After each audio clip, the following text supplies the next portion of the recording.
사람에게는 영과 혼과 육이 있다는 사실을 까마득하게 몰랐던 저희들에게 하나님을 믿고 성경을 통해서 알게 되어졌습니다. 결코 하나님 없이, 성경 없이는 우리 사람의 구조가 영과 혼과 육으로 그렇게 되어진 사실을 모르고 그저 먹고 입고 마시는 생활에 쫓기다가 어느덧 세월 다 지나가서 할아버지가 되고 할머니가 되어지고 결국은 세상을 떠나는 그런 삶을 살아가는 것이 어리석은 우리 인간이었잖아요. 그런데 성경에서 흙을 빚으시사 생기를 불어넣으시고 그것이 생명이 됐다. 이것이 바로 흙은 육신이요 생기는 영이요 생명은 혼이라. 그래서 사람은 영혼, 몸 그렇게 되어 있습니다. 하나님은 영이십니다. 오늘 우리 사람 위에는 정신이 있습니다. 그래서 야, 너 정신 나갔냐? 너는 어떻게 네 손에 국자를 들고 다니면서 국자 찾느라고 그렇게 국자 어디 갔냐고 그렇게 찾느냐? 아니 국자 네 손에 있지 않느냐? 아니 언제는 자동차 키를 들고 다니면서 키가 없어졌다고? 정신이 쏙 나갔네. 정신 차리면 호랑이가 물려가도 산다는 말이 있어요. 사람에게는 정신이 있습니다. 정신이 똑바를 때 공부가 잘 돼요. 정신이 흐미하면은 읽어도 몰라요. 뜻을 모릅니다. 사람은 정신이 있어요. 우리 육체가 있어서 아프고 병들고 그러잖아요. 우리에게는 영이 있어서 하나님은 영이신데 영적인 말씀이 들려와요. 영적인 생명을 갖게 돼 있어요. 그런데 오늘 이 본문에 보니까 예수님이 육체적으로, 정신적으로, 영적으로 심히 고난이 있었어요. 사람이 고난이란 말 알죠? 고통이란 말 알죠? 어렵단 말이죠. 힘들단 말이에요. 이거 어떻게 이길 것인가?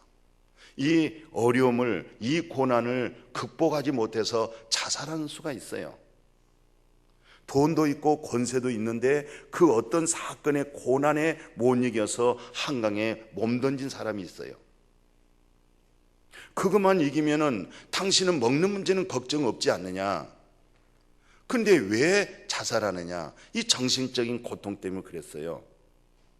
근데 모든 게 다 문제가 아니잖아요. 어떤 그 문제 한 사건 때문에 그 정신이 거기에 붙잡혀가지고 나머지도 아름다움이 다 있겠건만은 그 정신에 그 사건 하나에 고통을 못 이겨서 오늘 예수님이 정신적으로, 육체적으로, 영적으로 고난이 있는 모습을 볼 수가 있어요. 자, 오늘 본문 봐보십시오. 39절 40절에 보면 여기서 습관이라는 게 있어요. 참 사람이라는 것은요, 이 습관이 참 중요합니다. 내가 어떤 습관에 따라서 그 사람이 달라지는 거예요. 그런데 예수님의 습관은 어디예요? 기도하는 장소가 정해져서 늘 기도하는 습관이 있어요. 할렐루야. 무슨 습관이요? 기도하는 습관. 오늘 우리가 자나깨나 일어나서 기도하는 습관, 주무실 때 기도하는 습관, 식사할 때 기도하는 습관, 성전에 와서 기도하는 습관, 정신적으로, 영적으로, 육체적으로 문제가 있을 때마다 무슨 습관? 기도하는 습관. 할렐루야. 악한 부모도 어린 손자가 기도하는 모습 보면은 은혜가 되고 감동이 되는데 전능하신 요 하나님께서 우리를 볼 때 얼마나 기도하는 그 모습 아름답게 또 하나님이 감동이 돼서 복을 주시지 않겠어요? 이 습관, 좋은 습관 가집시다. 나쁜 습관을 버리십시다. 좀 노력해서 이건 나쁜 습관이다. 이 습관은 내가 버려야 되겠다. 고난 주간을 맞이해서 이 습관은 2015년도에 고난 주간을 통해서 내가 하나님 앞에 안 좋은 이 습관은 내가 버려야 되겠다. 그리고 예수님 보십시오. 40절에 보니까 그곳에 이르러 그들에게 말합니다. 무엇에 빠지지 않도록? 그렇습니다. 우리는 많은 유혹을 받고 있습니다. 이런 유혹 저런 유혹, 얼마나 유혹이 많습니까? 이 유혹을 이길 만한 우리 자체의 힘이 없습니다. 그 유혹을 이길 수 있는 능력이 없습니다. 그 유혹을 이길 수 있는 힘은 전능하신 하나님께로부터 있습니다. 그 하나님께로부터 공급받기 위해서는 무엇이 필요하겠어요? 기도가 필요합니다. 오늘 이렇게 환하게 켜진 이 등불 보십시오. 저 발전기에서, 저 발전소에서 전기줄로 연결해서 여기에 지금 불이 밝아지고 있어요. 우리에게 힘과 이 유혹을 이길 수 있는 힘은 전능하신 하나님께로부터 힘의 공급을 받아야 돼요. 그게 기도의 힘입니다. 기도에는 능치 못하심이 없어요. 기도는 하나님이십니다. 기도는 하나님과 관계의 하나의 호흡인 줄로 믿습니다. 이게 바로 예수님의 기도하는데, 기도하기에 앞서서 정신적으로 예수님의 마음이 아픕니다. 왜? 제자들이 영적인 생명력이 없잖아요. 기도할 힘이 없잖아요. 그러니까 제자들이 장차 나중에 무슨 일이 일어나겠어요? 많이 유혹을 받습니다. 작은 유혹을 못 이깁니다. 육신의 생명의 두려움에 감당을 못합니다. 그걸 예수님은 다 알고 있는 거예요. 그걸 이겨낼 수 있도록 기도해라, 기도해라. 얼마나 주님의 깊은 마음의 정신적인 아픔이겠어요. 미리 다 내다보고 계신 주님. 이 말씀은 아무개 집사님, 아무개 성도님 똑같아요. 그 유혹을 이겨라. 예수님의 그 마음, 그 정신적인 마음, 기도하라고 말씀하고 있어요. 그리고 나서 예수님 41절 44절 보십시오. 예수님이 무릎을 꿇고, 뭘 꿇고? 저는 잠깐 기도하는데도 자부동 깔아놓고 무릎 꿇어요. 자부동 보여줄까요? 폭삭하게 해가지고 이게 두둑하게 해가지고 그 위에다가 나는 무릎을 올려놓고 있는데, 예수님은 그저 바위덩어리 위에다가 무릎을 올려놓고, 육체에 왜 아픔이 없겠어요? 그리고 예수님의 육체적인 아픔 좀 보십시오. 얼마나 간절하게 기도했는지 온 몸에 땀방울이 핏방울처럼 물처럼 흘러내린 땀 말고 다시 몸에서 진액이 쏟아져 나오는, 찌끈찌끈한 피처럼 쏟아져 나오는 이 육체적인 진액을 보십시오. 신앙생활은요, 이렇게 육체적인 고난도 있어요. 정신적인 고난이 있습니다.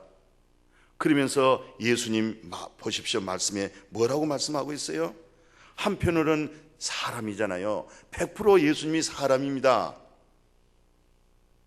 예수님은 100% 사람으로서 매달리고 있어요. 뭐라고 합니까? 42절에 아버지, 어떻게 한지 이 십자가 고난에 그 십자가만 좀 지나가게 했으면 얼마나 좋겠어요. 머리에 가시만 써야지요. 가시로 만드신 관을 쓰니까 가시에 찔리지 않겠어요? 손에 못을 좀 박아보 보십시오. 얼마나 아프겠어요. 발등에 못을 박았을 때 얼마나 아프겠어요. 그것도 세상에 다시 십자가를 세울 때에 온몸이 손과 발에 못에 지탱하고 있는, 얼마나 고통스럽겠어요. 남의 일이라고 생각하지 마세요. 그 주님은 우리 구주십니다. 이렇게 말씀해도 2주 동안에 새벽기도 좀 나오라기도 꼴고 주무시라고. 저는 그런 사람들에게 뭐라는 줄 아세요? 어제 많이 일이 피곤하셨나 보다, 그렇게 생각할 테니까 그래도 한번 모여봅시다. 아멘. 이게 얼마나, 그러면서도 예수님께서 영적으로 승리하기 위해서 그래도 내 뜻대로 마세요.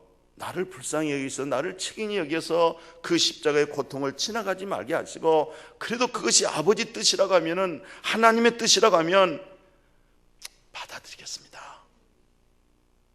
이 아픔의 고통이 결국 이것으로 인해서 구원이 된다고 하면, 하나님의 뜻이 이루어진다고 하면, 하나님의 영광이 나타난다고 하면, 이 잔을 내게서 옮기지 마십시오. 우리는 대체적으로 기도하고 하나님을 잘 믿는 것은 고난 없기를 바라고 내 욕구와 꿈의 성취를 위해서 하고 있습니다마는, 예수님은 자신도 사람이 100% 인간으로서 어떻게 피하고 싶지 않는 마음이 어디 있겠어요? 이런 고통과 아픔을 정말 온통 몸을 다, 처음에는 제수복을 입혀놓고는 그 다음에는 제수복을 다 벗겨서 벌거벗은 채로 언덕 위에다가 못을 박잖아요. 팬티도 입지 않았잖아요. 그런 부끄러움과 수치와 예수님의 얼굴을 주먹으로 때리지요. 침을 내뱉기 시작하죠. 이것을 예수님은 다 알고 있는 거예요. 그걸 왜 피하고 싶지 않겠어요? 그들의 부모와 그 형제들과 그 친척들이 그 예수를 볼 때 어떻게 생각하겠어요? 그 고난을 예수님은 다 알고 있어요. 그래서 하나님, 할 수만 있으면 이 고난, 이 잔을 내게서 지나가게 해 주십시오. 육체적인 고통이 있습니다. 정신적인 아픔이 있습니다. 그러나 영적으로 한편으로 생각할 때 하나님의 뜻을 이루기 위해서 왔기 때문에 내가 영적으로 이겨낼 수 있도록. 그래서 예수님은 이 시간에 육체적으로, 정신적으로, 영적으로 고난당하는 내용을 볼 것 같으면 이렇습니다. 왜 예수님은 이렇게 고난이 있었을까라는 것이죠.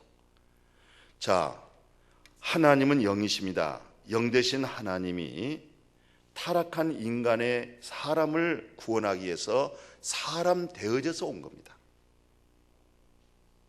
사람 되어져서 오신 분이 하나님이세요. 성육신 하셨어요. 하나님은 영이십니다. 근데 보세요, 육신을 입은 자로서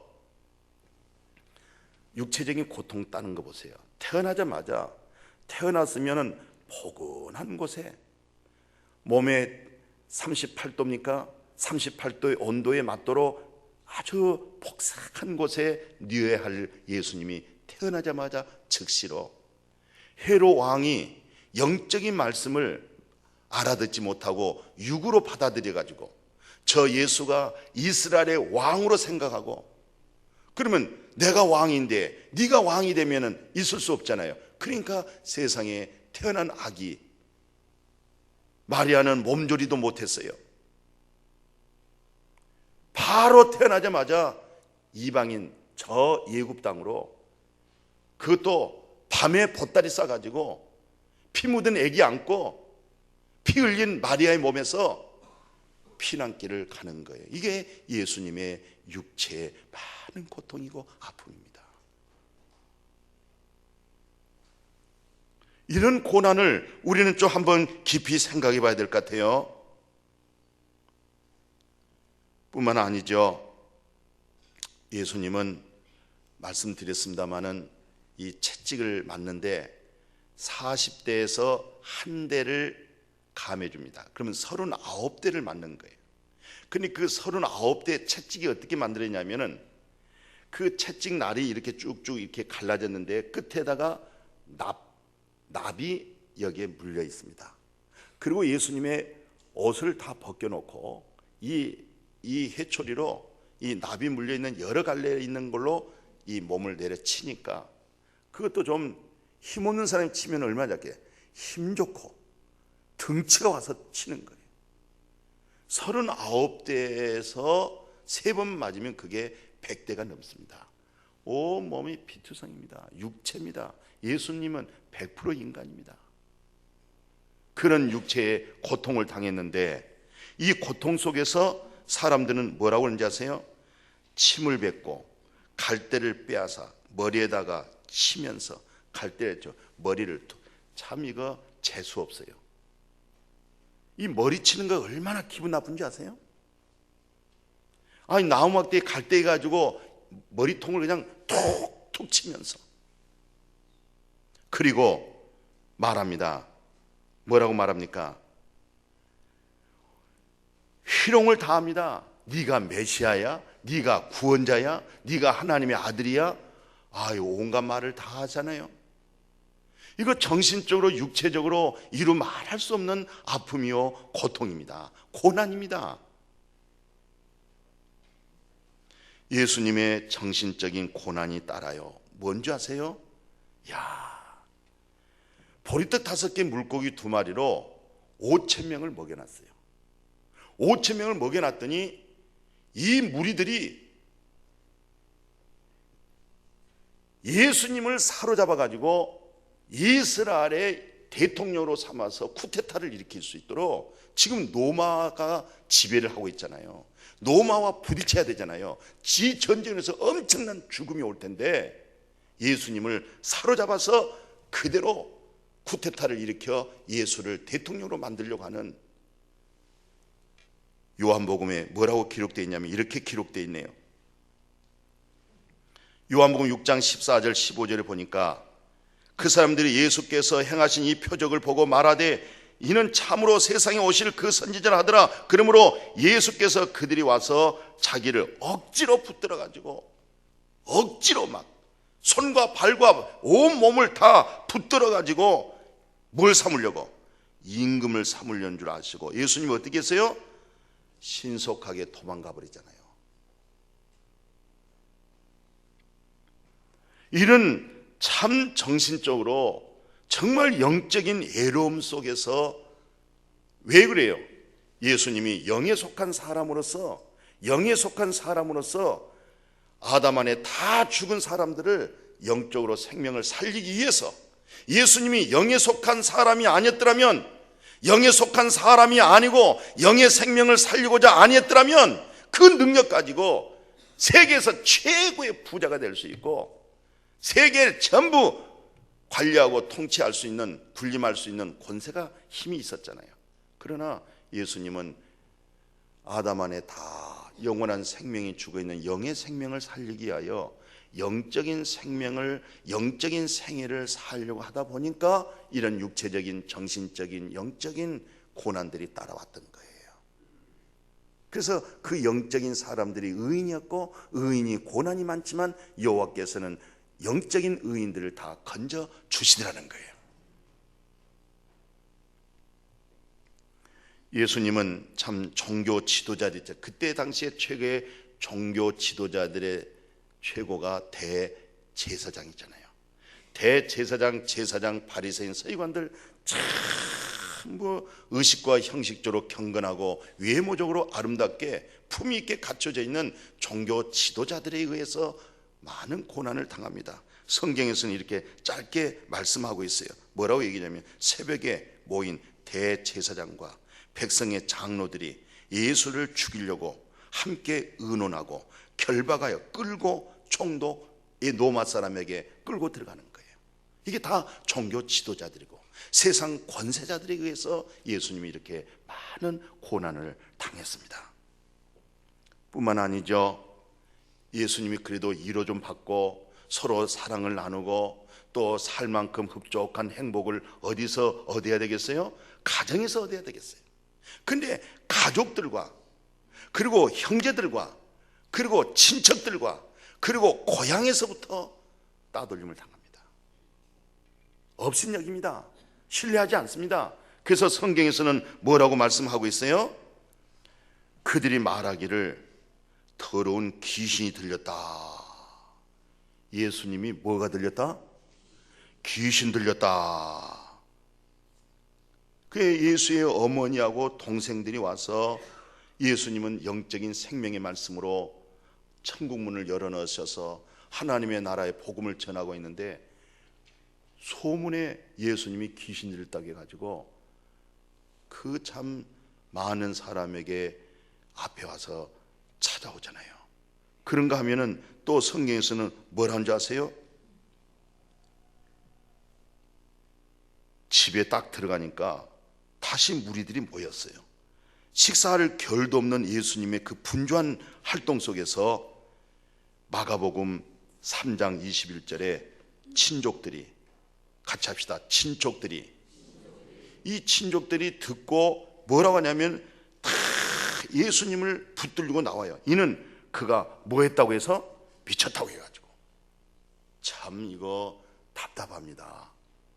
예? 가정에서 친척들로 하여금 위로를 받아야 할 사람이 이 친척들로 하여금 버림당하지요. 부모로부터 형제로부터 버림당하지요. 그 어디들 두르고 살아야 되겠습니까? 이런 고난과 이런 아픔을 어디서 해결할 수 있겠습니까? 예수님은 참 제일 어려운 게 뭐겠어요? 12살 때 부모님과 같이 예배당 가서 예배를 드렸잖아요. 예루살렘 성전에 가서 예배를 드렸는데 예배가 딱 끝나니까 부모는 다 집에 내려갈 거 아니에요? 예수님도 어린 예수님이 쫄랑쫄랑 따라오는 줄 알고 봤더니 나중에 봤더니 예수님이 없어요. 부모님은 긴장이 돼가지고 예수님 찾느라고 여보 당신 예수 챙기지도 않고 이렇게 똘랑똘랑 찾아왔어요. 당신이 예수님 좀 안고 오고 그래 좀 손잡고 오지. 둘이 잘못하면 부부싸움 생겼어. 이게 애기 때문에, 예수님 때문에. 그리고 쫓아갔더니 세상에 회당에 앉아서 연세가 70, 80대신 허연 아주 성경 박사들 있잖아요. 그 어르신들과 이놈의 12살 먹은 예수님이 말씀을 주거니 받거니 하고 얼마나 행복한 모습을. 어머니가 찾아와서 네 아버지하고 내가 얼마나 너를 자꾸 근심시키냐 했더니 예수님이 하신 말씀, 내가 이렇게 아버지 집에 있는데 왜 나를 찾으셨나요? 근데 부모가 그 말을 알아들어요? 영적인 말씀을 못 알아듣는 거예요. 이게 답답한 거예요. 가족 속에서도 영적인 말씀이 통하질 않나? 통할 수가 없어요. 두 부부가 영적인 말을 안 통해. 육적으로, 정신적으로, 육체적으로는 통하는데 영적으로는 안 통하는 거야. 정신적으로는 욕심 때문에 통해. 육체적으로는 쾌락 때문에 통해. 영적으로는 통하지 않는 거야. 이거 참 답답할 일 아니겠어요? 영적인 커뮤니케이션이 이루어져야 되는데, 영적인 만남이 돼야 되는데, 영적인 위로가 돼야 되는데, 영적인 힘을 같이 품어줄 수 있어야 되는데, 영적인 대화는 안 돼. 정신적인 교제는 돼. 정신적인 것은, 육체적인 것은 교제가 돼. 정신적인 것은 교제가 돼. 영적인 것은 교제가 안 되는 거야. 영의 만남이 안 되는 거야. 이거 참 애롭습니다. 그러니까 주무실 때 옆으로 주무시지 말고 이렇게 주무세요. 하나님 이렇게 하고, 할렐루야, 내게는 하나님밖에 없습니다. 내게는 주님밖에 없습니다. 예수님이 이렇게 영적인 고난 보십시오. 더 어려운 것은요, 가까이 있는 사람이 무서운 거예요. 가까이 있다고 하는 사람. 예수님과 가장 가까운 사람이 누구예요? 제자들이잖아요. 예수님은 고난을 당하고 죽고 3일 만에 부활한다고 그렇게 말씀해 줬는데도 불구하고 부활한다고 하는 말씀은 귀에 안 들려오고 죽는다는 것밖에 안 들려오는 거예요. 그러니까 베드로가 또 예수님을 붙잡고, 그러지 마십시오. 예수님이 죽으면 안 됩니다. 얼마나 어려움입니까? 예수님의 그 구속사적인 그 사역을 보호해줘야 되고 돌봐줘야 되고 감당하도록 기도해줘야 되고, 정말 그렇게 감싸야 할 제자가 붙잡는 거예요. 가룟 유다 보십시오. 제일 친한 사람이 누구예요? 가룟 유다는 재정부장이잖아요. 베드로는 모든 동원부대잖아요. 보호자잖아요. 가장 보호자가 고통을 주는 거예요. 모든 살림을 전체적으로 총체적으로 맡은 가룟 유다가 예수를 파는 거예요.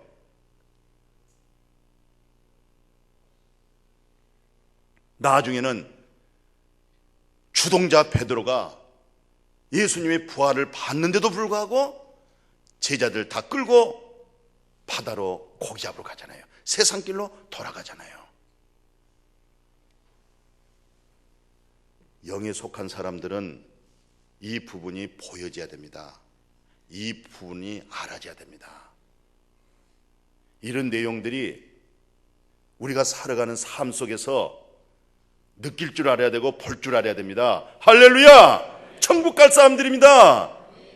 이런 사실의 말씀을 분별하지 못하고 이 세상 우리가 살면서도 이런 사실들 깨닫지 못하면 안 돼요. 절대로 안 됩니다.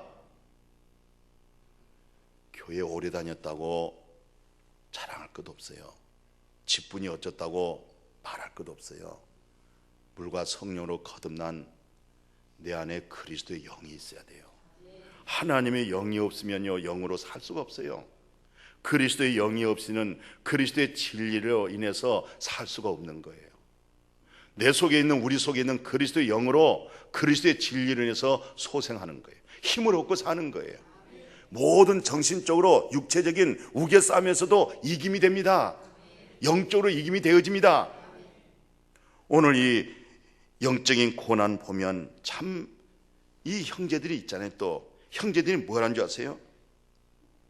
예수님 앞에 찾아와가지고 스스로 나타나기를 구하면서 이렇게 시골에서 묻혀서 이렇게 일하는 사람 없습니다. 일을 하려거든 자신을 세상에 좀 나타내소서. 형제들까지도 예수를 믿었어요. 요한복음 7장 5절에 보니까 형제들끼리도 안 믿었어요. 아니, 우리 형제들끼리라도 딱 가서 자기 형제 중에서 장로님이 생기면 형이 됐든 동생이 됐든 언니가 됐든 누나가 됐든 아이고 우리 집안에 우리 장로님이시구나 존경할 줄 알아야 돼요. 근데 업신여기에요. 돈 좀 없다고 업신여기에요. 자기보다 밑에 동생이라고 해서 업신여기에요. 그러나 집안은요 그렇지 않습니다. 옛날에 보면은 12살, 10살 묵은 임금이 돼가지고도 그 노인, 그 나이 경륜 있는 어르신들이 이렇게 하고 따라다닙니다. 근데 이 신앙의 영적인 이 놀라운 직분이란 것은 소중하고 귀한 거예요. 존경할 줄 알고 그 신적인 요새를 인정할 줄 알고, 근데 업신여기는 거야. 무시하는 거야. 그 복 못 받습니다. 무슨 제삿날이 있고 명절 있을 때는 우리 막내 장로님이 기도하시고요, 우리 장로님이 말씀해 주십시오. 형님이 누나가 그런 얘기하고 아버님이 야 오늘 이번에 우리 권사님이 오늘 축복 기도해 주세요. 딱 그렇게 하면 집안이 영적인 권위가 딱 세워질 줄로 믿습니다. 근데 오늘 여기는 형제들이 다 예수를 불신하고 업신여긴 집안이 되겠어요? 그러니까 고향에서는 어떤 기적도 표적도 안 나타나는 거예요. 안 믿으니까. 이 믿음은요 순간적인 믿음으로 역사가 일어나요. 기적이 일어납니다. 그 마음에 그냥 내 정신적인 자기 어떤 그런 자존감이라든가 그런 것을 의를 딱 내려놓고 바닥칠 때에 그 어떤 말씀이 마음에 확 이루어집니다. 절뚝발이가 절뚝할 때는 우리가 눈에 보여요. 아이고 저 절뚝거리네. 근데 절뚝발이가 다리가 한쪽이 절뚝발이라면 또 그렇게 하면 우리는 아주 또 현대인들은 또 지성인들은 그렇게 말 안 해요. 한쪽 다리가 좀 길고 좀 짧은 것 뿐이지 이렇게 얘기하지. 절뚝발이가 온다 그러면은 조금 사람들이 그럼 절뚝발이는 절뚝발이지. 여기 없으니까 내가 그 얘기하지. 진짜 또 절뚝발 있으면 그 사람한테 하는 얘기. 그 사람들이 있을 때는 어떻게 하느냐. 한쪽 다리가 살짝 짧아서 그렇게 얘기해 줘야 돼요. 그렇게 할 때는 은혜를 잘 못 받아요. 강하게 절뚝발이가 두 다리가 똑바로 되어질지어다 할 때 그 말이 그냥 쏙 들어오면 두 다리가 딱 맞아요. 작았던 것이 커오든가 크던 것이 좀 짧아지든가 딱 맞도록. 문둥병자가 예수의 이름으로 그냥 제사장에서 네 몸을 보여라 할 때 그것을 믿고 가다가 깨끗해져 버려. 할렐루야. 그 말씀이 가다가 이루어져 버려요. 가다가 깨끗해져 버리는 거예요. 믿음이라는 것은 그렇게 되는 거예요. 신기한 거예요. 아주 신기하고 아주 단순하고 그런 역사가 믿음에서 옵니다. 이 보이는 것이 많이 있잖아요. 보이는 것.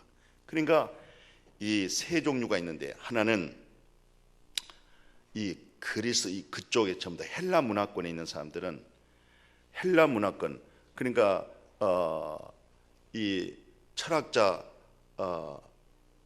그 그리스도의 문명 속에 있는 사람들은 굉장히 지식을 구합니다. 이 사람이 어떤 지식이 있느냐, 어떤 모략이 있느냐, 이 세상적인 지식, 이 세상적인 지혜에 아주 몰두합니다. 이 헬라 사람들이. 소크라테스의 문명을 가지고 있는 거기에 있는 사람들이 굉장히 지식을 구합니다. 그러니까 예수님 앞에서도 그 지식을 구하려고 하고 사도 바울 앞에서도 그 지식을 구하려고 하고. 그런데 유대인들은 역사가 쭉 애굽에서부터 나오는 이 역사가 전부 보여지는 기적이었습니다. 바위덩에서 물이 나와야지요. 낮에는 구름 기둥, 저녁에는 구름 기둥, 불 기둥. 그리고 메추라 떼가 왔지요. 아침마다 만나가 왔지요. 전부 다 보이는 게 보이는 거. 보이지 않으면 안 믿어. 그러니까 보이는 표적. 그런데 창세전부터 택함받은 사람들은, 예수 안에서 택함받은 사람들은 하나님과 나 사이에 막힌 담이 허물과 죄와 불입니다. 이 죄와 허물로 해서 엄청난 일들을 저질러 버리는 거예요. 내 속에는 죄가 엄청난 범죄를 해서 가정이 쪼개지고 사업이 무너져 버리고, 내 속에 있는 이 죄가 탐심과 욕심을 통해서 다 엎어버립니다. 무서운 거, 이건 보이지 않는 것인데,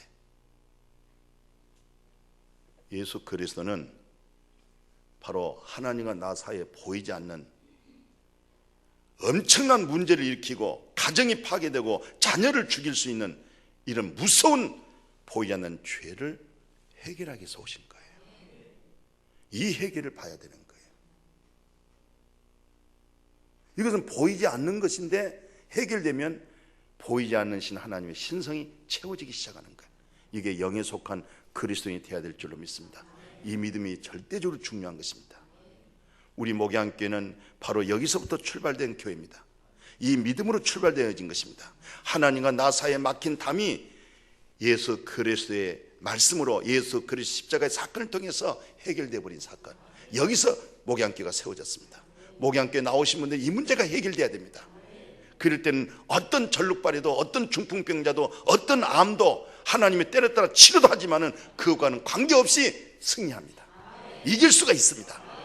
그런 은혜가 이번 고난중을 통해서, 새벽기를 통해서 은혜를 받고, 그래서 이것을 같이 맞물려서 목요일날, 금요일날, 토요일날 부흥회를 하는 거예요. 그리고 한 주일 동안 더 새벽기도를 하는 거예요. 해서 부활절 4월 5일날 부활의 감격을, 정말 은혜를 받고 부활의 생명의 뜨거움을 회복할 수 있도록, 이렇게 이번 고난 주간의 마음을 단단하게 준비해 주시기를 축원합니다. 예수님의 이 고난은, 우리는 내가 살기 위해서 고난당하고, 내 욕심 때문에 고난당하고, 내 실수 때문에 고난당하고, 내 잘못 때문에 고난당하지만, 예수님의 고난은 본인을 위한 고난이 아니었어요. 우리의 구원자는 여자의 후손이었어요. 그러니까 창세기 3장 15절에 여자의 후손에서 나올 자가 사탄 마귀의 머리를 상하게 한다고 그랬잖아요. 바로 보라, 처녀가 잉태하여, 여자가 잉태한데 처녀가 잉태해 아들 낳는데 그 이름을 임마누엘, 예수 그리스도. 바로 우리는 하나님과 나 사이에, 하나님부터 저주받았는데, 나무에 달린 자마다 저주받는데, 예수 그리스도께 저주받음으로 말미암아 우리가 저주가 끝나고, 죽음이 끝나고, 아픔도 끝나고, 다 끝나고 부활의 생명으로, 영생으로, 하늘의 복으로 살게 만들어 주신 줄로 믿습니다. 그래서 그리스도는 자기를 믿는 모든 사람에게 하나님의 의가 되기 위하여, 하나님의 의로움이 되기 위하여 율법의 마침이 되었느니라, 이렇게 하기 위해서. 그래서 이전에 예수님이, 제자들이 나중에는 예수님이 고난 중에 죽고 부활한 이 놀라운 사실을 깨닫고 나서 모였어요. 한 자리에 모였어요. 사도행전 1장 18절에 보니까 전부 어머니도 형제들도 친척들도 예수 믿는 120명들이 전부 모였어요. 그전에는 고통을 줬어요. 그때는 예수님께 고난을 줬어요. 아픔을 줬어요. 예수님의 고난과 죽음과 부활을 통해서 예수님의 약속의 말씀, 예루살렘을 떠나지 말아라, 약속한 것을 기다려라 하고 믿고, 전부 사도행전 1장 14절에 여자들과 예수의 어머니 마리아와 예수님의 아우들과 더불어 마음을 같이하여 오로지 전부 모여서 기도에 힘썼을 때, 사도행전 2장에 성령이 확 모인 사람들에게 임한 줄로 믿습니다. 하늘문이 열려지고 성령 하나님이 들어와 버리는 거예요.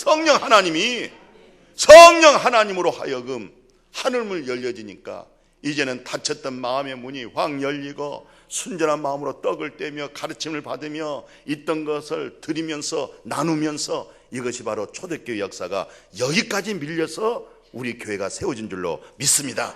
이번에 고난주간을 통해서 또 부흥회를 통해서 이번 부활절을 통해서 이런 큰 은혜가 받아서 개인이 살면 가정이 살아요. 가정이 살면 교회가 살아요. 교회가 살면 민족이 살아요. 대한민국이 살면 세계를 살려냅니다. 이것이 바로 예수님의 고난을 깊이 알고 예수님의 부활의 생명으로 우리가 회복이 되어지면 이 역사는 하나님이 이루십니다. 여호와가 이루십니다. 하나님은 다 하실 수가 있습니다. 그래서 오늘 히브리 저자가 3장 1절에 하늘의 부르심을 받은 거룩한 형제들아, 우리가 믿는 도리의 사도시고 대제사장이신 예수를 깊이 알아라. 예수 그리스도를 깊이 알아가는 그 은혜가 있어지기를 축복합니다. 하나님 감사합니다.